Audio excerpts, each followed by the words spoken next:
Here we will go with our next topic, that is what makes an election democratic। मतलब कि election को ऐसी कौन सी चीज़ें जो इलेक्शन को डेमोक्रेटिक बनाती है। अभी तक हम लोगों ने पढ़ा था कि हमें इलेक्शन की ज़रूरत क्या है, इलेक्शंस की नीड्स क्या है, और अगर इलेक्शंस ना होते तो उस पर्सपेक्टिव से भी हमने देख लिया था।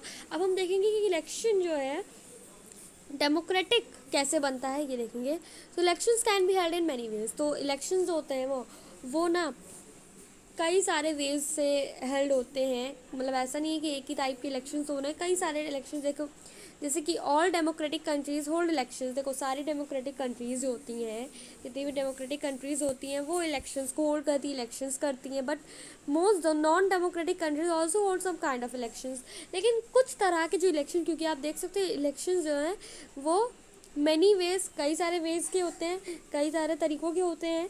तो लेकिन ऐसे नहीं है केवल डेमोक्रेटिक कंट्रीज़ ही इलेक्शंस को होल्ड करती है। नॉन डेमोक्रेटिक कंट्रीज़ जो हैं वो भी इलेक्शन को होल्ड करती हैं, लेकिन कुछ काइंड ऑफ इलेक्शंस को वो होल्ड करती हैं। कुछ कहा जा रहा है सारे इलेक्शंस को वो होल्ड नहीं करती हैं। How do we distinguish democratic elections from any other election.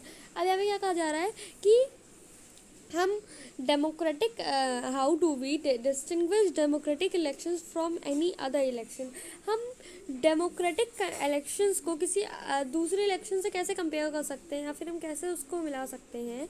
So we have discuss this question briefly in chapter number 1। So chapter 1 में हमने ये क्वेश्चन जो था इसे ब्रीफली पढ़ा हुआ था। So we discussed many examples of countries where elections are held but they can't really be called democratic election. देखो ऐसे कई सारी कंट्रीज़ हैं, ठीक है। अगर हम एग्जाम्पल्स देखें, काफ़ी ज़्यादा एग्जाम्पल्स मिल जाएंगे हमें कंट्रीज़ के जहाँ पे इलेक्शंस जो होते हैं वो इलेक्शंस आर हेल्ड बट देखो ऐसी बहुत सारी कंट्रीज़ हैं जहाँ पे इलेक्शंस तो होते हैं लेकिन वो डेमोक्रेटिक इलेक्शंस नहीं कहलाते हैं, वो नॉन डेमोक्रेटिक फॉर्म में होते हैं। यहाँ पे आप देख सकते हो countries where elections are held but they can't really be called democratic election. लेकिन हम उन्हें डेमोक्रेटिक इलेक्शंस नहीं कह सकते, कई सारी कंट्रीज़ में होते हैं ऐसे। तो let us recall what we learn there and start with a simple list of the minimum conditions of a democratic election। So अब देखते हैं कि अब डेमोक्रेटिक इलेक्शन जो है इसका हम एक लिस्ट बना लेते हैं कि क्या किस बेसिस पे हम जान सकते हैं कि हाँ इस कंट्री में डेमोक्रेटिक इलेक्शन होता है, नॉन डेमोक्रेटिक इलेक्शन नहीं होता है। तो ये कैसे जानेंगे। तो first everyone should be able to choose. This means that everyone should have one vote and every vote should have equal value. So आपको ये फर्स्ट पॉइंट दिया है कि डेमोक्रेटिक इलेक्शन जो होते हैं, जो डेमोक्रेटिक इलेक्शन है इसके हम क्या क्या टाइप्स देख सकते हैं कि किस तरह से हम मान लें कि हाँ यहाँ पे डेमोक्रेटिक इलेक्शन होता है, इस कंट्री में डेमोक्रेटिक इलेक्शन होता है। तो ये हमें कैसे पता चलेगा, ये पॉइंट्स को पढ़ के। अगर आप ये पॉइंट्स पढ़ोगे तो आपको आगे पता चलेगा कि हाँ हम इस कंट्री में डेमोक्रेटिक इलेक्शन होते हैं। अगर ये सारे पॉइंट्स जो हैं किसी भी कंट्री के थ्रू फॉलो किए जाते हैं ना, हाँ तो वहाँ पे डेमोक्रेटिक इलेक्शन होता है। So let's start. First everyone should be able to choose. अब देखो सबसे पहली बात क्या होती है, हर एक व्यक्ति को चूज़ करने की आज़ादी दी गई हो। ये नहीं कि वुमेन है तो वुमेन को वोट करने की कोई राइट नहीं है, हक नहीं है। हर एक पीपल्स को, हर एक लोगों को, चाहे वो अमीर हो चाहे वो गरीब हो, सबको यहाँ पे वोट करने का वो होना चाहिए। देखो इसका मतलब आपको डायरेक्ट क्या कहा जा रहा है कि सबके पास, एवरीवन, सबके पास एक वोट होना चाहिए। और सबके पास एक वोट, देखो one vote one value, one vote one value, one person, मतलब कि एक पर्सन को एक वोट मिलना चाहिए, एक वैल्यू मिलनी चाहिए। तो इक्वल वैल्यू भी होनी चाहिए। ये नहीं कि रिच है तो उनकी वोट की वैल्यू ज़्यादा है, या फिर कोई लोअर क्लास है तो उसकी वोट की वैल्यू कम है, ना कास्ट के हिसाब से ना किसी धर्म के हिसाब से। Now let's come to the next topic. So next topic है second, there should be something to choose from. Parties and candidates should be free to contest elections and should offer some real choice to the voters. क्या कहा जा रहा है कि लोगों को choose करने के लिए भी कुछ होना चाहिए। जैसे कि इलेक्शंस होते हैं तो कई सारी पार्टीज़ होती हैं, कई सारे उसमें लोग होते हैं जिनमें से हमें चूज़ करना होता है। जैसे कि यहाँ पे कुछ इतने हैं, अगर हमें इन पाँचों में से हमें चूज़ करना है कि भाई इन पाँचों में से किसी एक को चूज़ करो, तो ये हमारे पास क्या है, चॉइस है। अब आपको ये तो नहीं कहा गया जैसे जैसे इसका नाम है ए, इसका नाम है बी, इसका नाम है सी, इसका नाम है डी, इसका नाम है ई, तो यही कहा जा रहा है कि अगर आपको A B C D E पाँचों में से आपको किसी एक को चूज़ करना है, तो आपके पास यहाँ पे ऑप्शंस है ना। अगर आपसे ये, अब यहाँ पे कुछ ऐसी भी कंट्रीज़ होती हैं जहाँ पे कुछ इस तरह से होता है कि मतलब आपके पास ऑप्शन देखो क्या है, एक आपको एक ऑप्शन है, एक ऑप्शन है, मतलब आपको जो भी ऑप्शन दिए हुए हैं केवल 2 ऑप्शन दिए हुए हैं और दोनों जो है वो मतलब एक ही है, तो आपको केवल एक ही ऑप्शन दिया जाता है कि भाई ए को चूज़ करो या ए को चूज़ करो, तो आपको करना तो ए को ही चूज़ है। तो मतलब ये डेमोक्रेटिक नहीं कहलाएगा ना, लोगों के हित में तो ऐसा कुछ नहीं होगा ना, एक ही को लेना है, एक ही पार्टी को चलाना है। तो मतलब यही है कि कैंडिडेट्स को, मतलब पार्टीज़ एंड कैंडिडेट्स, पार्टीज़ होती है और जो कैंडिडेट्स होते हैं should be free to contest elections को करने में वो फ्री हो, ये नहीं कि उन्हें एक ही इंसान को करना है वोट तो उन्हीं को करना है, तो ऐसा कुछ नहीं होना चाहिए। And should offer some real choice to the voters, और कुछ रियल चॉइस भी देनी चाहिए वोटर्स को कि भाई वो चूज़ कर सके, कुछ ऑप्शंस भी देने चाहिए। अभी आपको सेकंड पॉइंट में ये कहा गया है।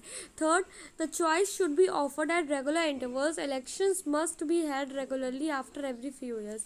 कहने का मतलब कि यहाँ पे आप जानते हो हर 5 साल में इलेक्शंस होते हैं, हर 5 साल में इलेक्शंस होते हैं, हर 5 साल में मतलब एक रेगुलर इंटरवल बनाया गया है कि अगर गलती से आपने किसी गलत पार्टी को या फिर गलत लीडर को चुन लिया है और अगर आपको उन्हें हटाना है तो आप 5 साल में उन्हें क्या कर सकते हो, हटा सकते हो। और अगर आप उनसे सहमत हो कि हाँ वो कंट्री को आगे बढ़ा रहे हैं, तो वो आप क्या करते हो, आप उन्हें आगे के 5 साल जो हैं उसमें मतलब आपको एक शेड्यूल दे दिया गया है कि रेगुलर इंटरवल दे दिया गया है कि हर 5 साल में आपको करना है। तो इलेक्शन जो होते हैं वो हमेशा हर 5 साल में होने चाहिए या फिर एवरी कुछ ही सालों में होने चाहिए।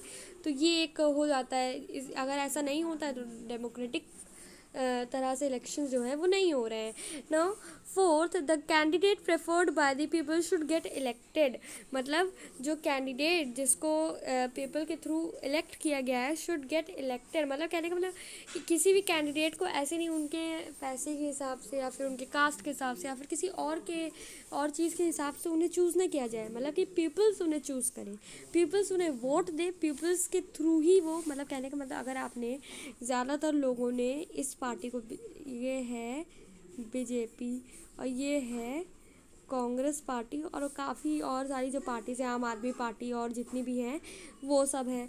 हाँ, तो यहाँ पे अगर हम बीजेपी पार्टी को देखें तो बीजेपी पार्टी को सबसे ज़्यादा वोट मिल रहा है, तो भाई अगर इसको सबसे ज़्यादा वोट मिला है, सबसे ज़्यादा लोगों ने इस पे अपना वोट दिया है, तो बीजेपी अगर नहीं जीतती है, इतने सबसे ज़्यादा वोट बीजेपी को मिलने के बाद अगर बीजेपी नहीं जीतती है तो इसका मतलब कोई और पार्टी जीत रही है और वो किसी और बेसिस पे जीत रही है, तो मतलब ये गलत हो जाएगा कि मतलब लोग जिसे ज़्यादा वोट दे रहे हैं केवल वही जीते, ये नहीं कि आप किसी और बेसिस पे किसी को भी इलेक्ट कर दे रहे हो।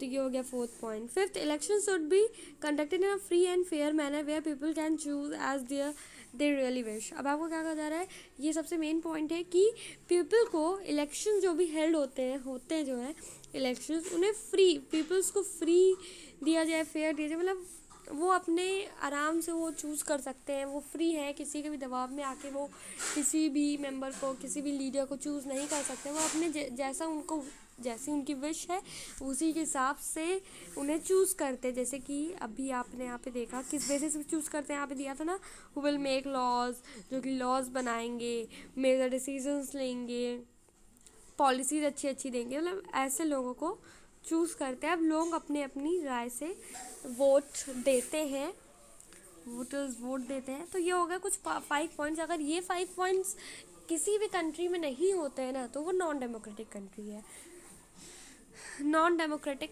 इलेक्शंस वहाँ पे होते हैं, मतलब ये आपको कहा जाए। अभी तो हम इलेक्शंस की बात कर रहे हैं ना, कंट्रीज़ की नहीं।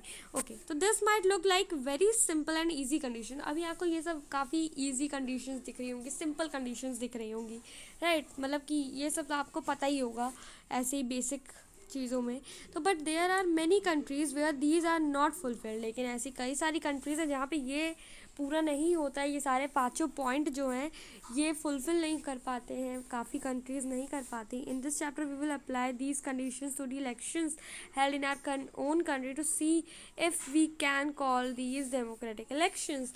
तो इस चैप्टर में हम ये अप्लाई कर सकते हैं, इन कंडीशंस को अप्लाई कर देते हैं, कर सकते हैं इलेक्शंस में जो कि हमारे ओन कंट्री में होते हैं।